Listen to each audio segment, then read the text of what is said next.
Hello, good morning students. अपने को chapter second sector of the Indian economy अब तक इसको रीड कर रहे थे। इसमें अपने आज तक पढ़ लिया है सबसे पहले इसका सेक्टर ऑफ इकोनॉमिक एक्टिविटीज़, कौन से सेक्टर में कौन सी इकोनॉमिक एक्टिविटीज़ होती है वो अपने शुरुआत की थी इसी चैप्टर में। फिर इसमें अपने 3 सेक्टर देखे थे, प्राइमरी सेक्टर, सेकेंडरी सेक्टर और टर्शियरी सेक्टर, और तीनों के अलग अलग नाम भी देखे थे। अपने तीनों को अलग अलग नामों से भी जाना जाता है। उसके बाद में अपने पढ़ा था इसमें कंपेयरिंग द 3 सेक्टर, तीनों का कंपेयरिंग किया था, अपने को तुलनात्मक अध्ययन किया तीनों सेक्टरों का। उसके बाद में अपने इसमें देखा था हिस्टोरिकल चेंज इन सेक्टर्स, ऐतिहासिक दृष्टि से जो सेक्टर्स हैं इनमें क्या परिवर्तन हुए हैं। अपने देखा था भी लगभग हर डेवलपमेंट कंट्री है, डेवलप्ड कंट्री है, उसमें सबसे पहले सबसे ज़्यादा जो योगदान होता था वो प्राइमरी सेक्टर का था। धीरे धीरे परिवर्तन आता गया, हिस्टोरिकल चेंज आते गए, और प्राइमरी सेक्टर था वो कम महत्वपूर्ण हो गया, और जो टर्शरी सेक्टर जो सबसे लास्ट वाला सेक्टर था वो सबसे ज़्यादा महत्वपूर्ण सेक्टर बन गया है। ऐसा ही अपने इंडिया के अंदर हुआ है। ये देखो, primary secondary and tertiary sectors in India, ये ग्राफ दिया गया है जिसको अपने देखेंगे।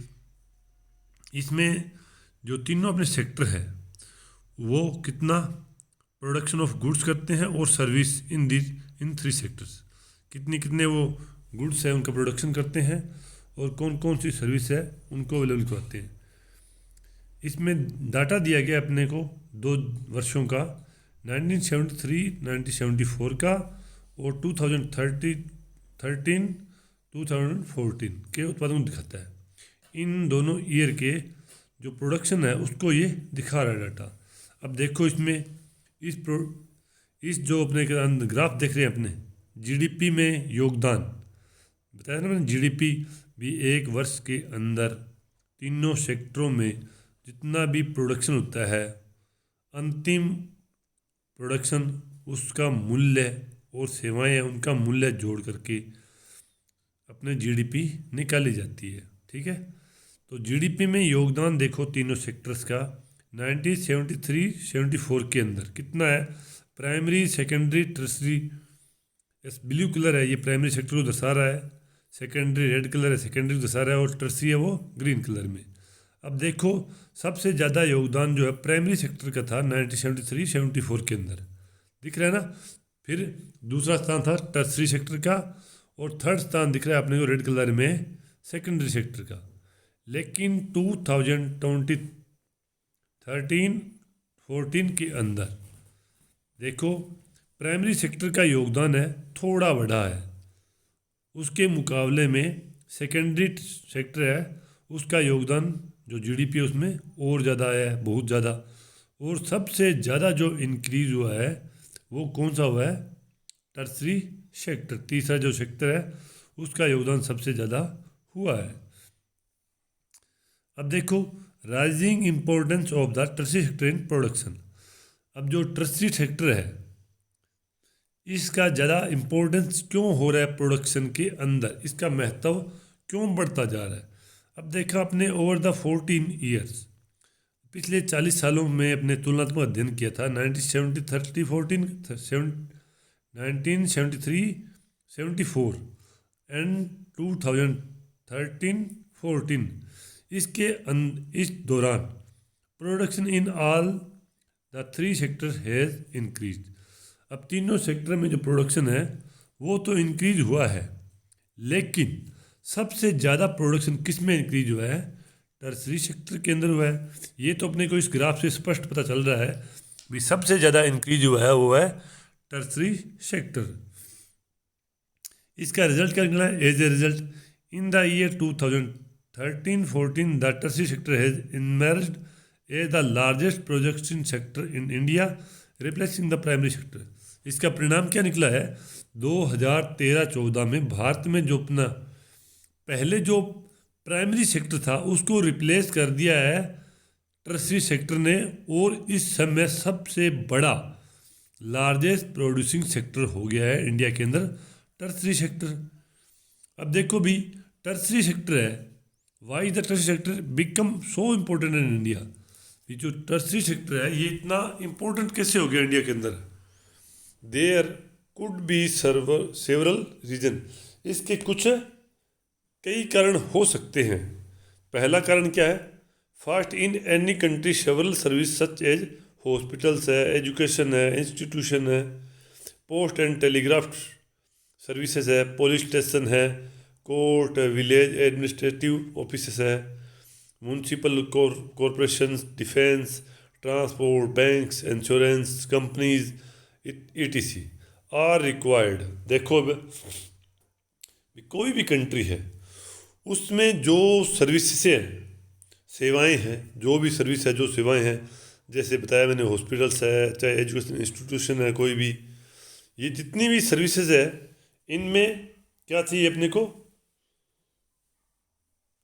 इन सेवाएं हैं, ये सारी सेवाएं हैं, ये बुनियादी सेवाएं हैं, इनको पूरा करना ही पड़ता है। तो इनसे क्या होगा? लोगों को रोज़गार मिलेगा, सर्विस मिलेगी। These can be considered as basic service, ये सारी क्या मूलभूत आवश्यकताएं हैं, मूलभूत सेवाएं हैं।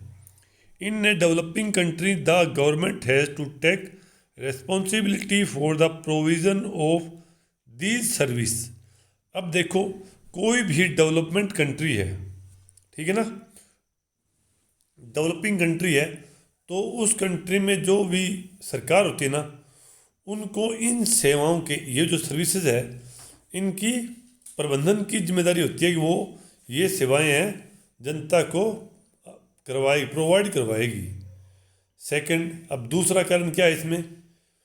The development of agriculture and industries lead to the development of service such as transport, trade, storage and the like. As we have already seen, greater the development of the primary and secondary sector, more would be the demands for such services. अब देखो इसमें second कारण क्या निकल रहा है? जैसे जैसे कृषि, एग्रीकल्चर अपना और इंडस्ट्रीज है, वो लीड टू द डेवलपमेंट, उसका विकास हो रहा है, तो उसको भी सर्विस चाहिए ना, ऑफ सर्विस सच एज। अब जैसे कृषि का विकास हुआ, चाहे इंडस्ट्रीज़ का विकास हुआ, तो इनके लिए क्या सेवाएं ज़रूरी है? देखो देखो ट्रांसपोर्ट ज़रूरत पड़ेगी, ठीक है, एग्रीकल्चर के लिए, इंडस्ट्रीज़ के लिए, ट्रेड की भी ज़रूरत पड़ेगी, स्टोरेज की ज़रूरत पड़ेगी, and the like as we have already seen, ये चीज़ें अपने इसमें देख चुके हैं। Greater the development of the primary and secondary sector, more would be the demand of such service. अब देखो जितना भी प्राइमरी और सेकेंडरी सेक्टर है वो उसका विकास होगा, उतनी ही ज़्यादा इस सेवाओं की डिमांड होगी, ठीक है। थर्ड, तीसरा रीज़न क्या है इसमें? एज इनकम लेवल राइज, जैसे जैसे लोगों की इनकम बढ़ेगी, राइज करेगी, certain sector of people start demanding many more service like, वैसे वैसे लोग क्या करेंगे? उनकी डिमांड बढ़ेगी, और ज़्यादा डिमांड करेंगे वो, जैसे ईटिंग आउट, बाहर खाने जाएंगे वो, टूरिज़्म, घूमने जाएंगे, पर्यटन, शॉपिंग, खरीदारी करेंगे, प्राइवेट हॉस्पिटल्स में जाएंगे, प्राइवेट स्कूल्स में जाएंगे, प्रोफेशनल ट्रेनिंग लेंगे इत्यादि। You can see this change quite sharply in cities, ये सारे जो भी अपने परिवर्तन देखते हैं मुख्य तौर से कहाँ देखेंगे इनको? सिटीज़ में, स्पेशली इन बिग सिटीज़, विशेष तौर से बड़े शहरों में। अब देखो फोर्थ कारण क्या है? Fourth reason, over the past decade और सो certain new services such as those based on information and communication technology have become important and essential. अब देखो चौथा कारण क्या है इसमें भी? पिछले कुछ सालों में, पिछले कुछ दशकों में अपने सूचना और संचार, कौन सी? इंफॉर्मेशन एंड कम्युनिकेशन टेक्नोलॉजी, सूचना और संचार प्रौद्योगिकी है, उस पर भी बेस्ड कुछ नई सेवाएं महत्वपूर्ण हो गई है और ज़रूरी हो गई है बहुत ज़्यादा। The production of the service has been rising rapidly, और इन सेवाओं के उत्पादन में बढ़ोतरी हो रही है बहुत जल्दी।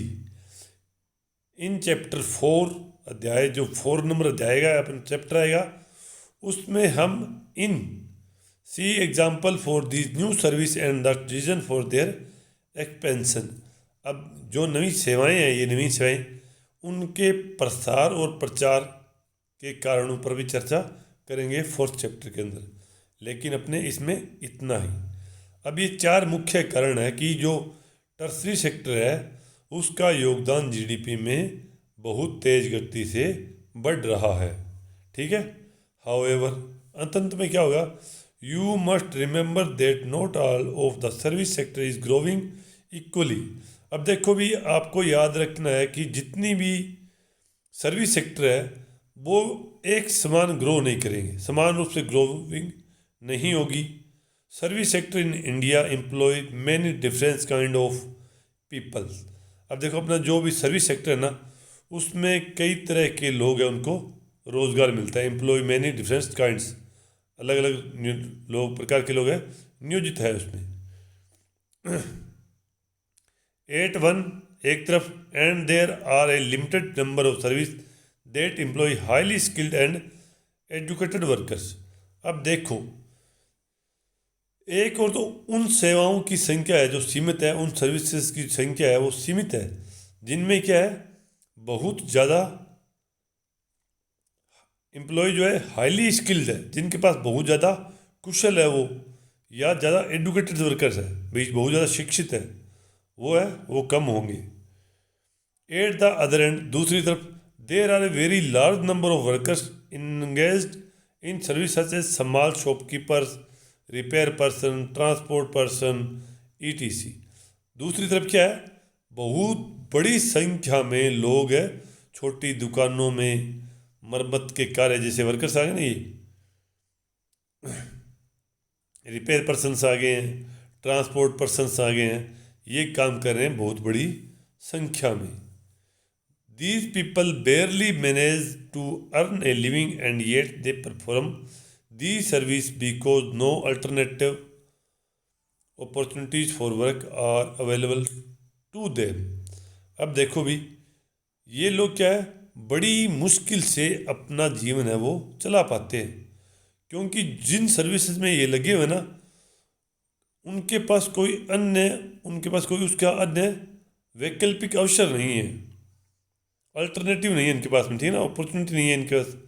Hence only a part of this sector is growing in importance. इसी कारण से जो सर्विस सेक्टर है उसके में कुछ ही भागों का जो महत्व है ज़्यादा है। You shall read more about this in the next session. इसके बारे में अपने आगे और विस्तार से चर्चा करेंगे। Where are most of the people employed. अब देखो भी, जो 3 सेक्टर है उनमें सबसे ज़्यादा लोग हैं वो कौन से सेक्टर में लगे हुए हैं, एम्प्लॉयड है। ग्राफ 2%, ग्राफ जो 2 है ना, present percentage share of the 3 sector in GDP. अब देखो जो अपने पास ग्राफ था, ये 2 नंबर ग्राफ, ये वाला, ठीक है। इसमें 3 जो जीडीपी अपना, उसमें तीनों सेक्टर्स की हिस्सेदारी है वो अपने देखी थी इसमें। Now you can directly see the changing importance of the sector over the 40 years. और आपने देखा था कि पिछले 40 जो साल है उनमें इन तीनों सेक्टर में कितना महत्व है वो आपने स्पष्ट तौर से देख लिया। Y didn't similar shift out the primary sector happen in case of employment. अब देखो, प्राइमरी जो सेक्टर है वो एम्प्लॉयमेंट का एक ऐसा सेक्टर है, उसमें स्थानांतरण क्यों नहीं हुआ है। इसमें ज़्यादा लोग लगे हुए हैं, लेकिन इसका जो स्थानांतरण है वो ज़्यादा इसमें नहीं हुआ, शिफ्ट आउट नहीं हुआ है। It is because not enough job were created in the secondary and tertiary sector. इस कारण यह है कि जो प्राइमरी, सेकेंडरी और टर्सरी सेक्टर है उसमें रोज़गार, जो एम्प्लॉयमेंट है, उसके अवसरों का इतना ज़्यादा सृजन नहीं हुआ है। क्रिएटेड नहीं हुआ उसके अंदर, ठीक है ना। इवन तो इवन दो इंडस्ट्रियल आउटपुट और the production of goods went up bye more than 9 times during the period.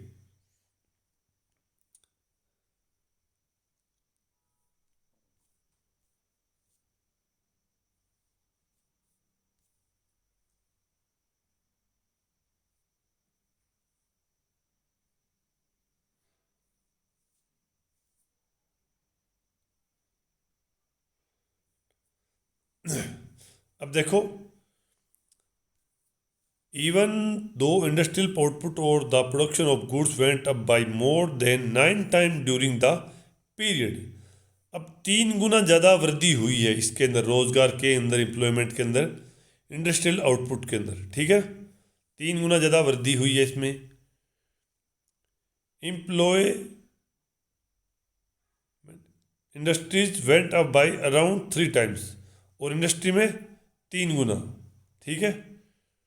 The same applied to the tertiary sector as well, while production in the service sector rose by 14 times।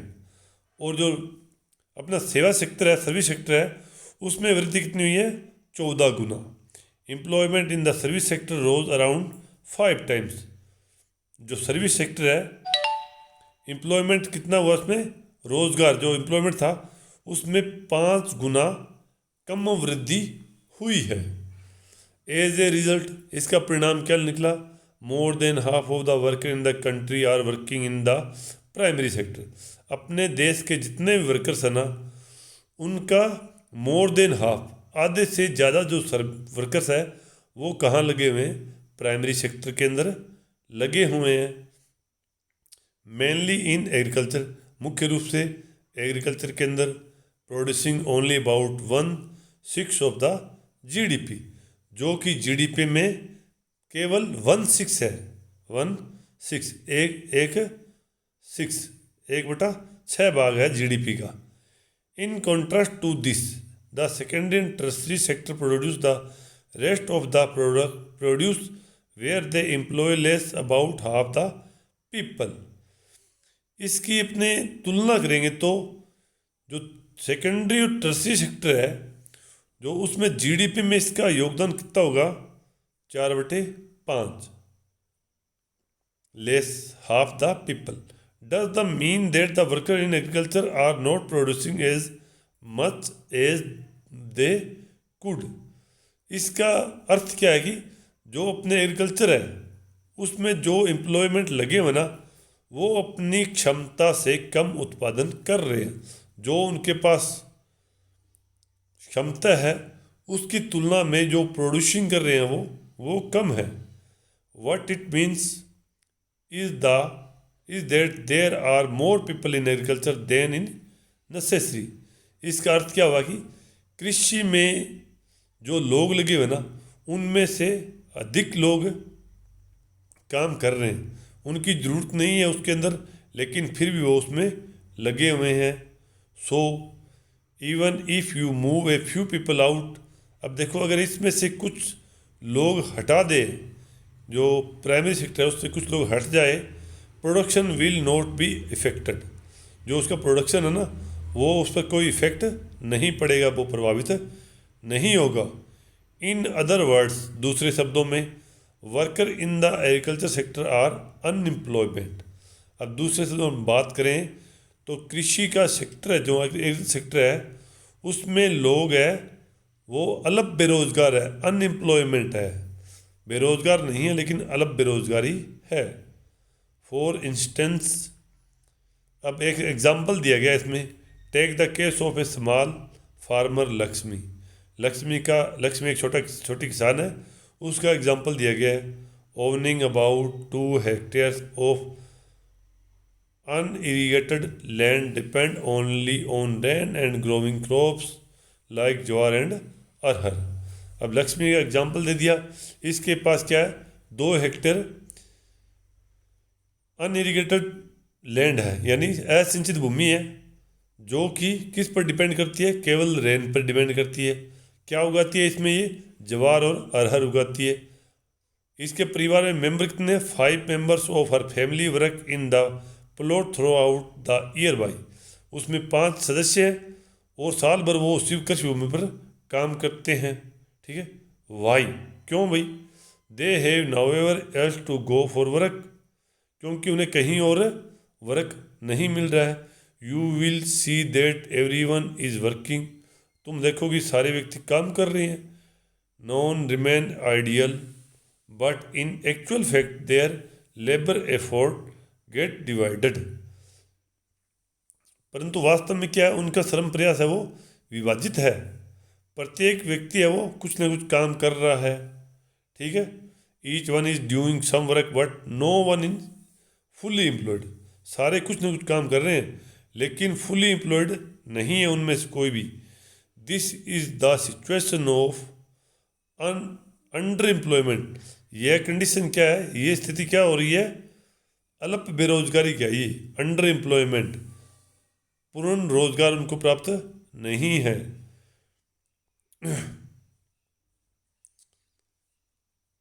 Where people are apparently worker but all of them are made to work less than their potential. This kind of underemployment is hidden in contrast to someone who does not have a job and is clearly visible as unemployment. Hence, it is also called disguised unemployment. अब देखो, ये अपने दिख रहे थे भी काम कर रहे हैं लेकिन वो वास्तव में अल्प बेरोजगार है। उनमें जितनी क्षमता है ना उससे वो कम काम कर पा रहे हैं। इस प्रकार की जो बेरोजगारी है, अनएम्प्लॉयमेंट है, वो क्या है? हिडन है, छिपी हुई बेरोजगारी है, क्योंकि यह उन लोगों की बेरोजगारी है जिनके पास कोई रोजगार नहीं है और बेकार बैठे हुए हैं से अलग है। इसलिए इसे क्या बोलते हैं? डिस्गाइज्ड अनएम्प्लॉयमेंट, प्रच्छन्न बेरोजगारी। दिख रहे हैं अपने को रोजगार करते हुए, काम करते हुए, लेकिन वास्तव में उनमें जितनी क्षमता है उतना कार्य वो नहीं कर पा रहे हैं। नाउ सपोजिंग ए लैंडलॉर्ड, अब देख सपोज करो भी एक लैंडलॉर्ड सुखराम है, उसके पास काफ़ी भूमि है। Come and comes and hire one और 2 member of the family to work on his land. वो आता है और अपनी ज़मीन पर काम के लिए लक्ष्मी का जो परिवार था उससे 1 या 2 सदस्यों को ले जाता है काम करने के लिए भाड़े पर। Lakshmi family is now able to earn some extra income, अब उनके पास कुछ एक्स्ट्रा इनकम हो जाएगी। Since you do not need 5 people to look after that small plot, क्योंकि उनके पास जो छोटा सा भूमि का टुकड़ा है उस पर 5 लोगों के काम करने की जरूरत नहीं है। 2 people moving out does not effect production on their farms, अब 5 में से 2 लोग चले गए वहाँ पर, उससे क्या हुआ? उनके प्रोडक्शन पर कोई इफेक्ट नहीं पड़ा, उनका जो उत्पादन था उस पर कोई प्रभाव नहीं पड़ा। इन द अबोव एग्जाम्पल, अब देखो इस एग्जाम्पल में अपने क्या देखा? 2 people may move to work in a factory, 2 सदस्य जो इसमें थे वो किसी फैक्ट्री में काम के लिए जा सकते हैं। Once again in earning of the family would increase and they would also continue to produce as much from their land, एक बार फिर परिवार की कमाई में वृद्धि होगी, उनकी जो कमाई थी वो क्या ज़्यादा हो जाएगी और वो लोग अपनी भूमि से पहले जैसा उत्पादन करते रहेंगे। यानी उनकी जो लैंड थी उस पर जितना प्रोडक्शन हो रहा था उतना प्रोडक्शन होता रहेगा और उनको एक्स्ट्रा इनकम भी मिलती रहेगी। There are lakhs of farmers like Lakshmi in India, अब देखो लक्ष्मी जैसे लाखों किसान हैं इंडिया में हैं। This means that even if we remove a lot of people from agriculture sector and provide them with proper work elsewhere, agricultural production will not suffer. The income of the people who take up other work would increase the total family income. अब देखो इसका अर्थ है कि यदि हम कुछ लोगों को एग्रीकल्चर सेक्टर से हटा करके कहीं और उनको एम्प्लॉयमेंट देते हैं, तो इससे क्या होगा, जो एग्रीकल्चर सेक्टर है उसमें जितना प्रोडक्शन हो रहा है ना, उस पर कोई ज़्यादा बुरा प्रभाव नहीं पड़ेगा। कोई अन्य रोजगार करने से लाखों जो लोग हैं उनकी आय से परिवार की जो टोटल फैमिली इनकम है वो इंक्रीज हो जाएगी। This under employment can also happen in other sectors. अलग बेरोजगारी जो है ना, अंडर एम्प्लॉयमेंट, ये दूसरे सेक्टरों में भी हो सकती है। जैसे for example there are thousand of casual worker in the service sector in urban areas who search for daily employment. उदाहरण ऐसे एग्जाम्पल दे, शहरों में जो सर्विस सेक्टर है उसमें हजारों अनियमित श्रमिक है जो दैनिक रोजगार की तलाश करते हैं। वो तलाश करते थे भी उनको कोई रोजगार मिल जाए। Who search for daily employment आएगा, they are employed as painters. अब जो दैनिक रोज की तलाश करते हैं उनमें क्या है, कौन कौन है, पेंटर्स है, प्लम्बर्स है, रिपेयर पर्सनस है, एंड अदर डूइंग और जॉब, और अन्य दूसरा कार्य करने वाले लोग आ जाएंगे इसमें। Many of them don't find work every day. इनमें से बहुत सारे हैं उनको हर रोज़ काम नहीं मिल पाता है। Similarly we see other people of the service sector on the street pushing a cart और selling something where they may spend the whole day but earn very little. They are doing this work because they do not have better opportunities. अब देखो, इसी प्रकार अपने service sector में देखते हैं कि लोग होते हैं जो सड़कों पर ठेला खींचते हैं, जो सब्जी बेचने वाले हैं, अथवा कुछ कोई और अन्य चीज़ बेचते हुए देखते हैं, जो कि पूरा दिन बिता देते हैं, परंतु वो बहुत कम अर्न कर पाते हैं, उतनी कमाई नहीं कर पाते हैं। वे ये काम क्यों कर रहे हैं, क्योंकि उनके पास बेटर अपॉर्चुनिटीज़ नहीं है, दूसरा काम नहीं है उनके पास इतना। तो आज अपने इतना ही पढ़ेंगे। नेक्स्ट क्लास होगी उसमें देखेंगे how to create more employment. भी ज़्यादा से ज़्यादा एम्प्लॉयमेंट है उसको अपने किस प्रकार से क्रिएट करेंगे। Thank you.